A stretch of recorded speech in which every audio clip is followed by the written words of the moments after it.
Review शुरू करने से पहले मैं आपको एक स्टोरी बताता हूँ जो मेरे घर के पास में एक आंटी जी रहती है। उनके साथ हुई थी, कई सालों पहले की बात है।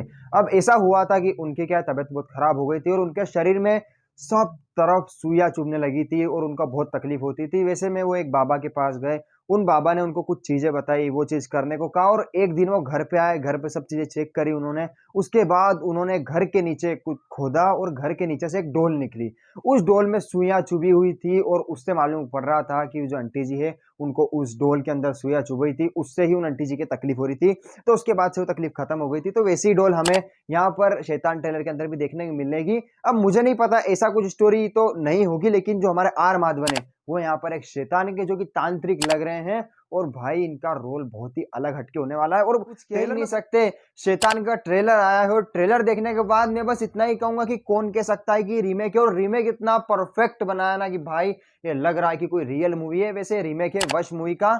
और ट्रेलर के अंदर हमें कुछ ऐसी ऐसी चीजें देखने को मिली ना भाई कि इसका हॉररिफिक जो है वो लेवल बढ़ जाता है बाकी मूवीज से।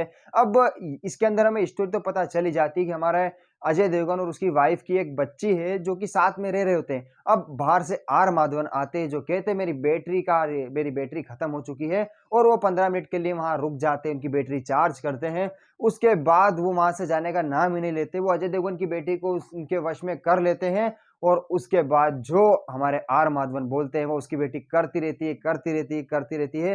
अब अजय देवगन ने उनकी फैमिली परेशान होगी, वो कैसे बचेंगे वो हमें मूवी में देखने को मिलेगा। तो भाई स्टोरी तो पता चली गई है, बाकी जो हॉररिफिक डरावनापन है वो हमें मूवी के अंदर देखने को मिलेगा। और बात करूं एक्टर्स की, तो यार बात करें हमारे अजय देवगन की या उनकी वाइफ की या आर माधवन की, भाई क्या रियलिटिक लग रहा है सब कुछ।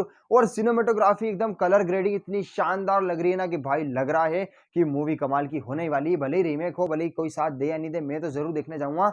और भाई भला है। और ट्रेलर में भले ही हमें स्टोरी इतनी बता दी, लेकिन हमें मुझे लगता है कि और भी कुछ बढ़ के बताएंगे। बाकी ट्रेलर काफी कमाल का है। आपको कैसा लगा कमेंट करके जरूर बताएं।